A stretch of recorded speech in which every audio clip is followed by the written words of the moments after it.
Cable Street Guitars. It's John Cable here in Atlanta, Georgia.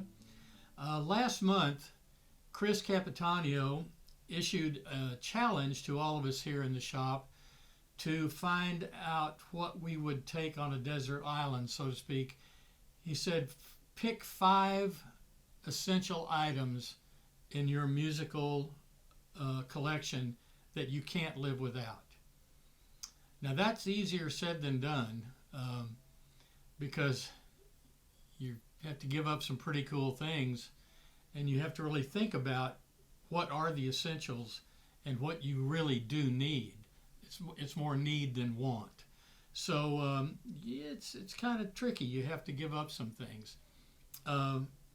So this is my month to create my list to kind of go through the things that I consider things I can't live without in my musical collection. So first of all, the acoustic guitar pick was really difficult for me, very difficult, because I have some really nice acoustic guitars. I've got a 10-year-old Collings OM2H. I've got a relatively new Santa Cruz OM Grand, which is a quad O. I have an Eastman E10D that I've been taking out on the road, which is a really fun guitar. Not one that I would really consider that I can't live without, but a very functional instrument. But what I landed on, and it was very painful to give up the Collings and the Santa Cruz, believe me, but what I landed on is my 1970 Martin D18 that I purchased new in 1970 as a 20-year-old pup just getting started on the road. The reason I kept this guitar, first of all, it's kind of a family heirloom at this point, and at least one of my kids would kill me if I got rid of it. But it is also the easiest guitar I have to record. I don't have to fight a bunch of overtones and richness in a guitar. My Collings and my Santa Cruz are great for live performance because they're very musical. A lot of overtones come out of them, and it really helps fill out the sound of music when you're just playing by yourself. But this Martin, you can stick a microphone in front of it and turn on the recorder, and it just sounds good. You don't have to really fight a lot of EQ and things like that.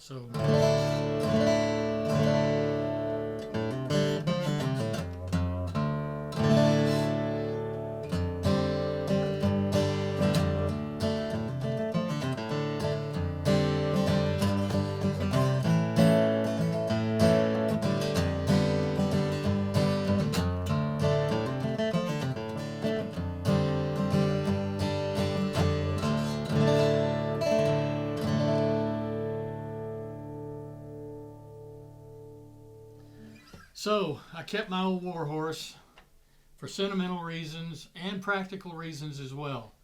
If you got a really good sounding old acoustic guitar, there's nothing better to record with. So bye-bye Collings, bye-bye Santa Cruz, hello D18. So my electric guitar choice, and I decided I did need to have an electric guitar, I can't live without one, was a little bit easier. I have 2 that I really like a lot. A Fender Pro 2 Strat that I bought last year, and an Eastman Romeo LA. Now I'm more of a kind of a Gretsch sort of player, and I used my electric guitar mostly for ambient noise and washes and background things. So I'm not really whanging the blues or anything like that. I just use it mostly for effect. So I'm more of a Gretsch kind of Bigsby sort of player, and the Romeo LA, the Eastman Romeo LA, is the one I chose. I like the motion and sound of the tremolo better than I do the Fender trim. It's was designed by the folks at Duesenberg. It's German engineered, and they put them on these Eastman Romeos, and it's just a really smooth tremolo and rarely gets knocked out of tune. And I just love the way it sounds. It sounds more like a Bigsby, but much more accurate. The other big thing about the Romeo LA that I like a tremendously lot is the pickups. So these look like humbuckers, but they're not. They're Seymour Duncan Radiator Fat Cat P90s. So they fit in a humbucker slot, but they're basically a single coil P90 pickup. I'm a big P90 guy. So this kind of checked all the boxes for me, the Romeo LA. And I should let you hear a little bit of it. So let me plug it in and I'll get right on that.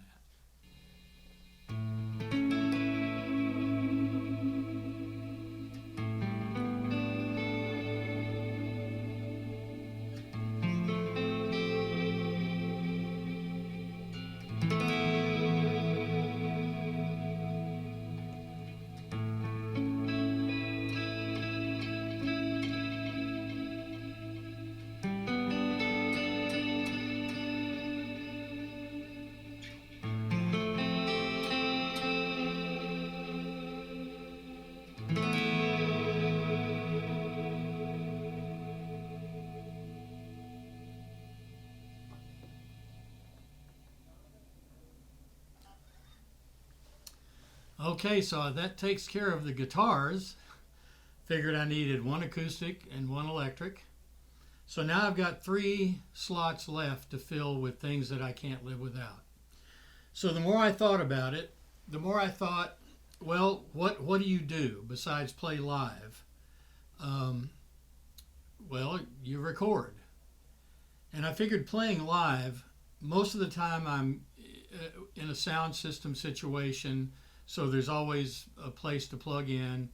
I did have an issue with a vocal mic because I use an E835 Sennheiser, which is much better for my voice than an SM58, which is the one that's everywhere. But I thought, I shouldn't be so persnickety, and I can live with an SM58 on a stage somewhere if that's what I have to sing into. And I don't need my LR Baggs Paracoustic DI for my acoustic guitar. I can just plug directly in to the PA system or use a direct box there. And as far as an amplifier for the electric guitar, I don't ever play electric guitar live, so I don't need one for that. And I kind of weighed the difference between having a mic'd amplifier in the studio or using plug-ins.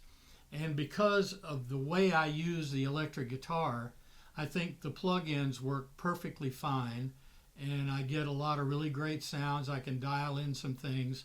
I'm not really concerned with tube sag or air or any of that stuff. It's just I want a specific sound, and I can get it out of plug-ins. So I really didn't need a guitar amplifier. Bingo! Opens up a slot. So we've got 3 slots left as my last count, since we have 2 guitars, and I've eliminated all these other things. So in the recording situation, I thought, okay, well, I can't live without a microphone. And I have several microphones, but the one I selected to keep, and one I really can't live without, is a Neumann TLM 102. Neumann designed the TLM 102s and 103s to be affordable large diaphragm microphones. So they're not as expensive. They're hardly a fraction of the cost of an U87 or some of these other fancy large diaphragm microphones, but it's incredibly versatile and works really well in a bunch of applications. It's a great vocal mic. You get a lot of nice air and character in your voice around it, and it works incredibly well on acoustic guitars. You get a really nice, clear, natural sound out of an acoustic guitar through it. So I thought, well, you got to have that. So I put aside my 58s and my 57s and my pistol condensers and all that stuff, and I kept the TLM 102. So that's 3 slots now, I believe, right? So the 4th one I use a lot also in the studio, and I can't really live without either because it's a great arranging tool, and that's my M-Audio keyboard, MIDI keyboard. I do a lot of drum tracks with it, organ and string beds and things like that. And I will do like a demos of those things and then send them to people who really know what they're doing and have them record at their home studios or wherever they happen to be. But anyway, that's an essential tool for me, is a MIDI keyboard. So got to have it. Okay, so there's 4. So now I've got to think, what do I record with and what do I record into? And I use a Focusrite Scarlett, 2 in, 2 out. And it's really essential. I have to have it because you have to have an I/O device if you're going to record. And the Scarlett works really well for me. You get nice clean tracks. I send my WAV files to engineers around the country. If somebody wants me to record a vocal track or something for them, it's real easy to just throw on that TLM 102, record through the Focusrite, and send the file off. So the Focusrite is really my essential tool for recording. I left out the computer and the digital audio workstation because I'm going to have a computer anyway in non-musical related situations. Oh, and it just happens to have Logic Pro on it. So, okay,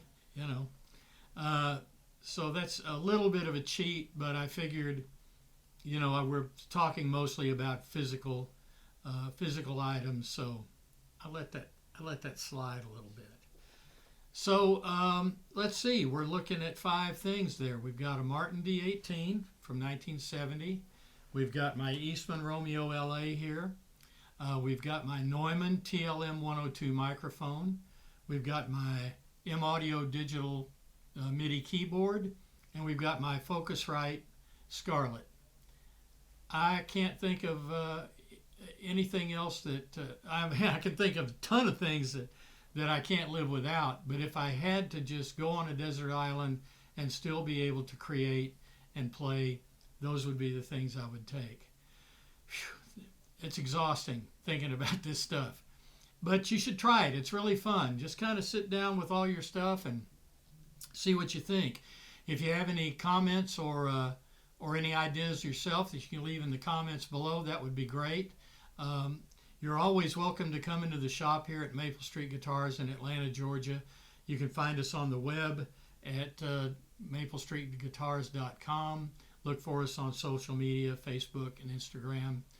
We look forward to hearing from you and seeing you in the shop. And I hope this was fun, and there'll be more coming. We have more people that are in the process of thinking hard and thinking through this process to see what they would do. Again, it was fun, and thanks for watching and listening, and we'll see you next time.